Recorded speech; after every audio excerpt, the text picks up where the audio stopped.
Indonesia dikenal sebagai negara agraris, di mana sebagian besar penduduknya berprofesi sebagai petani. Data BPS tahun 2022 mencatat sebesar 40,63 juta dari 275,36 juta jiwa penduduk Indonesia bekerja di sektor pertanian. Sektor pertanian saat ini memiliki peranan sangat strategis dalam pembangunan nasional. Peranan tersebut diantaranya sebagai andalan mata pencarian penduduk Indonesia, penyumbang produk domestik bruto (PDB) nasional, bahan baku industri penyedia bahan pangan dan gizi, serta sebagai pendorong sektor-sektor ekonomi real lainnya. Peningkatan produktivitas usaha tani erat kaitannya dengan modal. Petani membutuhkan modal untuk mengoptimalkan usaha taninya, mulai dari pembelian benih yang baik, penggunaan pupuk yang sesuai, perawatan, pengendalian hama penyakit, dan lain-lain. Permodalan bagi petani menjadi permasalahan klasik yang tidak pernah selesai. Modal seolah-olah menjadi faktor pembatas optimasi pertanian yang dilakukan oleh petani.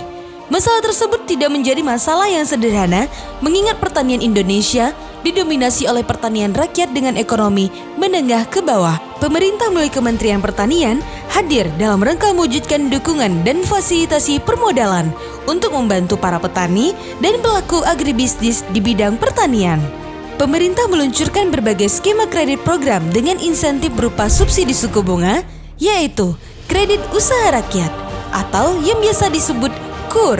Hari ini saya bicara dengan hampir 1 juta petani milenial untuk bisa lebih mendekatkan dia dengan konsepsi yang terkait dengan permodalan pertanian yang bisa diasket dengan KUR.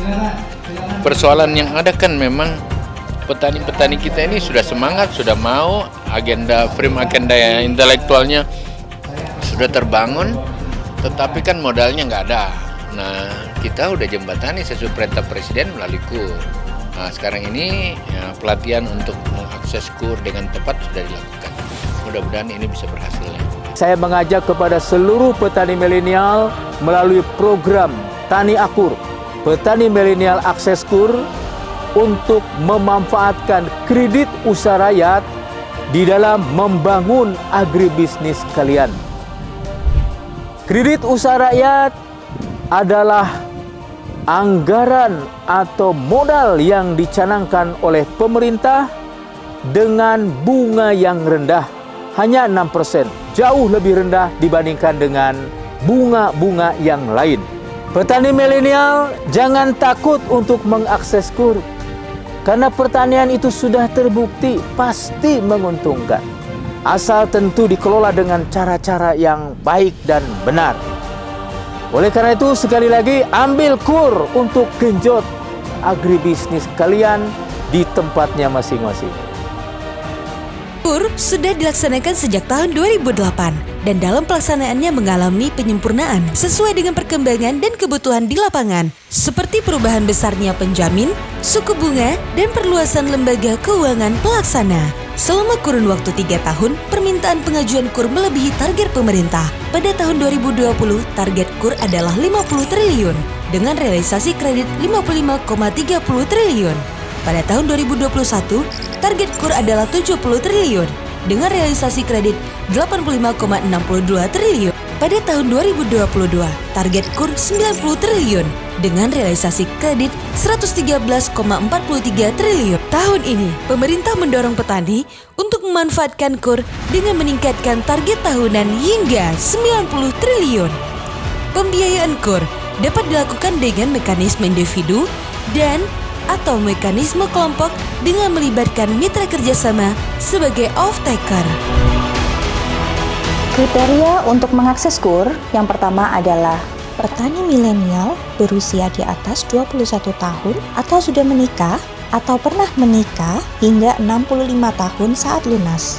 Selanjutnya, petani milenial juga membuat proposal bisnis, di mana proposal bisnis ini berisi terkait profil usaha, rencana pengembangan usaha, dan rencana kebutuhan dana. Setelah membuat proposal usaha, petani milenial juga melengkapi syarat-syarat administrasi. Yang pertama adalah KTP, kartu keluarga, dan surat keterangan usaha dari desa setempat. Berkas-berkas seperti KTP, KK, surat keterangan usaha dari desa, Selanjutnya dimasukkan ke sistem perbankan untuk dilakukan BI checking atau SLIK. Dari proses SLIK ini nanti akan muncul apakah petani milenial tersebut mempunyai pinjaman di luar KUR. Jika memang tidak mempunyai pinjaman, selanjutnya akan dilakukan survei usaha dan analisa usaha oleh perbankan. Selanjutnya nanti akan muncul kesimpulan apakah layak dibiayai untuk akses KUR atau tidak. Pergunakanlah dana KUR sesuai dengan proposal bisnis yang sudah dibuat. Dan ingat, jangan digunakan untuk kepentingan konsumtif. Untuk menambah produktivitas tanaman apel saya mengakses dana KUR karena bunganya itu sangat ringan dan terjangkau. Alhamdulillah setelah mengakses KUR, usaha saya berkembang, saya bisa menambah omset, menambah greenhouse, menambah jumlah populasi. Kenapa saya harus memilih KUR? Karena bagi saya KUR ini adalah sebuah pinjaman yang memiliki bunga yang paling rendah di antara semuanya. Selain strategi akses yang tepat, para petani perlu memperhatikan hal-hal yang mengakibatkan kredit khususnya KUR itu ditolak oleh lembaga keuangan penyalur. Hal tersebut adalah tidak ada kegiatan usaha, dokumen tidak lengkap, tujuan pengajuan KUR kurang jelas, mempunyai riwayat pinjaman yang buruk, mempunyai tunggakan atau tanggungan pinjaman lain, jumlah pinjaman yang terlalu besar. KUR pertanian dapat membantu petani mengembangkan sektor pertanian dari hulu hingga hilir. Maka, manfaatkan program KUR pertanian dengan baik. KUR pertanian dapat mendorong petani naik kelas sesuai dengan jenis usaha pertanian yang saat ini dilakukan. KUR sektor pertanian juga akan dapat mewujud nyatakan peningkatan kesejahteraan bagi petani. Manfaatkan KUR, agribisnis jadi terukur, petani makin makmur.